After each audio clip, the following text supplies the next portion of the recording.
मित्रों, प्रकृति के रहस्यों को समझना आसान नहीं है। कई बार हमारे मन में कई ऐसे सवाल आते रहते हैं जिनका जवाब लगभग किसी के पास नहीं होता है, लेकिन फिर भी हम उनके जवाब ढूंढने में लगे रहते हैं। हम कोई भी धार्मिक टीवी शो देखते हैं या धर्म से जुड़ी कोई भी बात पढ़ते हैं तो उन सभी से यही पता चलता है कि इस ब्रह्मांड में कहीं स्वर्गलोक मौजूद है, जहां इंसान मृत्यु के बाद ही जा सकता है। मन में सवाल आता है कि क्या सच में अंतरिक्ष में स्वर्गलोक मौजूद है? क्या उसे देखा भी जा सकता है? क्या मृत्यु के बिना भी वहां तक पहुंचा जा सकता है? आज तो विज्ञान ने इतनी उन्नति कर ली है, तो क्या कोई ऐसी टेक्नोलॉजी विकसित की जा सकती है जिससे इन लोगों तक पहुंचा जा सकता है? मुझे अपने इन सवालों के कुछ जवाब भी मिले। कहते हैं कि ब्रह्मांड की उत्पत्ति ब्रह्मा जी के जन्म के साथ शुरू होती है और जब उनकी आयु समाप्त होती है तब यह ब्रह्मांड भी समाप्त हो जाता है। जहां ब्रह्मा जी रहते हैं उसे सत्यलोक कहा जाता है और जहां भगवान विष्णु और लक्ष्मी जी का निवास है उसे वैकुंठ कहा जाता है। जहां पहुंचना ही मोक्ष कहलाता है।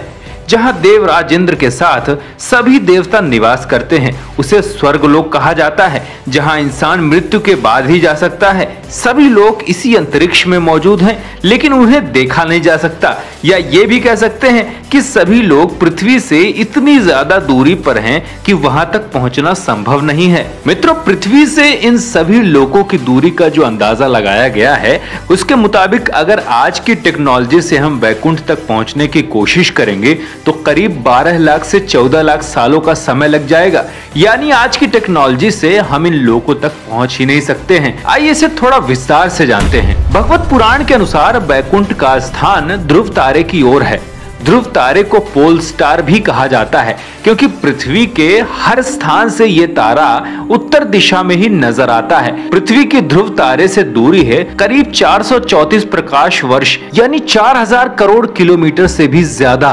मित्रों, ध्रुव लोक से करीब 1 करोड़ योजन की दूरी पर महर लोक है जो स्वर्गलोक का ही एक भाग है।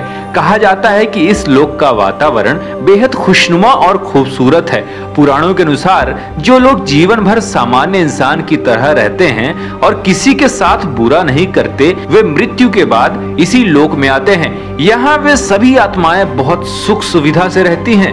महर लोक के ऊपर 2 करोड़ योजन की दूरी पर है जनलोक, जहाँ ऐसे लोगों की आत्माएं जाती हैं जो बिना किसी स्वार्थ के दूसरों की मदद करते रहते हैं। यह स्थान बहुत सुंदर, सुखमय और तेजस्वी होता है। यहाँ जाने वाली आत्माओं को देवताओं के दर्शन भी होते रहते हैं। मित्रों, जनलोक से 8 करोड़ योजन की दूरी पर है तपोलोक, जिसे स्वर्गलोक का सबसे ऊंचा और श्रेष्ठ स्थान माना जाता है। यही वो स्थान है जहाँ सभी देवता निवास करते हैं। यहाँ जाने वाली आत्माएं देवताओं के केवल दर्शन ही नहीं बल्कि उनसे बात भी कर सकती हैं। लेकिन यहाँ जाने के लिए बेहद कठिन परीक्षा से गुजरना पड़ता है। जो लोग पूरे जीवन भर अपने स्वार्थ का पूरी तरह से त्याग करके केवल दूसरों के बारे में ही सोचते हैं और दूसरों की ही मदद करते रहते हैं, साथ ही हमेशा भगवान की सच्ची भक्ति में ही लगे रहते हैं, उन्हीं लोगों की आत्माएं इस लोक में जा सकती है। मित्रों, इसके बाद तपोलोक से 12 करोड़ योजन दूर है सत्यलोक, जहां परमपिता ब्रह्मा जी और माता सरस्वती रहती हैं। कहते हैं कि यहाँ आत्माएं नहीं जाती और अगर जाती भी हैं तो केवल उन्हीं लोगों की आत्माएं जा सकती हैं जो कई जन्म से पुण्य कर्म करते चले आ रहे हों, जो स्वर्गलोक पहुंचकर भी अपने सत्कर्मों और भगवान की भक्ति को नहीं छोड़ते। केवल उन्हें ही यहाँ जाने का सौभाग्य मिलता है। सत्यलोक से 2 करोड़ 62 लाख योजन की दूरी पर है वैकुंठ लोक, जहां निवास करते हैं भगवान विष्णु और माता लक्ष्मी। वैकुंठ जाने तक को ही मोक्ष कहा जाता है। यहाँ जैसी सुख सुविधा और कहीं नहीं, इसीलिए लगभग हर इंसान का अंतिम लक्ष्य मोक्ष को ही प्राप्त करना होता है और यही अंतिम सत्य भी है, क्योंकि यहाँ जाने के बाद जन्म मरण के बंधन से मुक्ति मिल जाती है। इसीलिए वैकुंठ को ब्रह्मांड का अंत भी कहा जाता है। हालांकि पुराणों के अनुसार वैकुंठ से भी ऊपर है गोलोक, जहां भगवान श्री कृष्ण और राधा जी निवास करते हैं। अब अगर सभी दूरियों को मिला लिया जाए और 1 योजन बराबर 12 किलोमीटर माने तो पृथ्वी से वैकुंठ तक की दूरी हुई लगभग 4 पदम 10 नील 40 खरब किलोमीटर से भी ज्यादा। फिलहाल आज हम अंतरिक्ष में 28,000 किलोमीटर प्रति घंटे की रफ्तार से सफर कर सकते हैं। उस हिसाब से अगर हम बैकुंठ तक की यात्रा पर निकलेंगे तो हमें करीब 12 लाख से 14 लाख सालों तक का समय लग जाएगा मित्रों।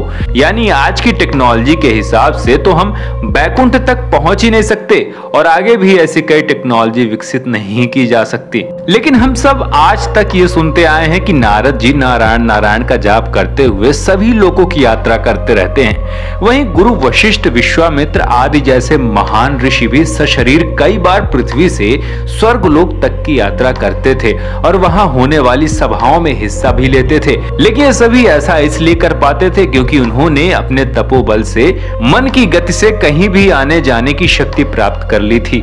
इसलिए वो कुछ मिनटों या घंटों में ही पृथ्वी से इन लोकों तक की यात्रा कर लेते थे। यानी भौतिकता या टेक्नोलॉजी के सहारे तो कभी नहीं, लेकिन धर्म, आध्यात्म, भक्ति, योग और पुण्य कर्मों के रास्ते तो वहां तक क्षण भर में भी पहुंचा जा सकता है।